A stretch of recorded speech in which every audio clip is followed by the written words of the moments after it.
Good morning guys. तर आज वापस निघालेलो आहे आमच्या पी-एस-सीच्या पोस्टिंगसाठी आणि आज आपली सोनपापी आपल्यासोबत आहे. तर आता लय दिवस झालं आपली गाडी बाहेर काढल्यानंतर त्याच्यामुळे आज गाडी बाहेर काढली. दसऱ्यामुळे मस्त मध्ये धुतली-बितली होती.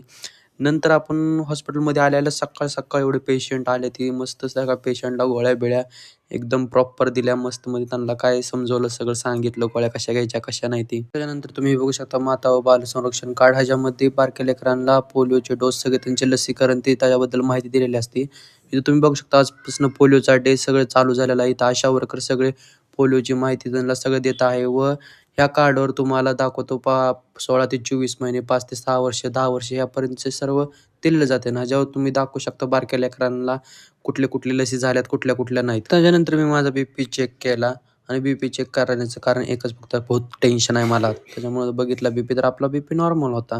सगळी पोस्टिंग झाली. त्याच्यानंतर मी बघितलं माझ्या गाडीमध्ये पेट्रोल 0% पेट्रोल, एक पण गाडी पेट्रोलची नव्हती. तर त्यात पेट्रोल टाकलं मी आणि त्याच्यानंतर बघितलं तर गाडी पंक्चर. मग गाडी पंक्चर काढण्यापाशी गेलो. पुढच्या टायरमध्ये काहीच हवा नव्हती. त्याच्यामुळे गाडी पंक्चर काढायला गेलो, तर तिथे एक बारका छोटासा स्क्रू निघाला.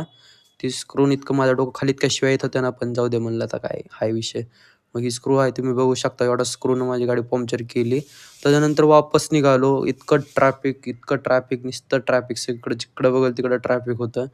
मग तिथनं ट्रॅफिकमधनं हळू गाडी काढत मस्तमध्ये भाजी घेण्यासाठी आलो. उद्या भाजी घेतली, कारण ही उद्या सकाळी मला भेंडी आवडते म्हणून डब्यासाठी घेणार आहे.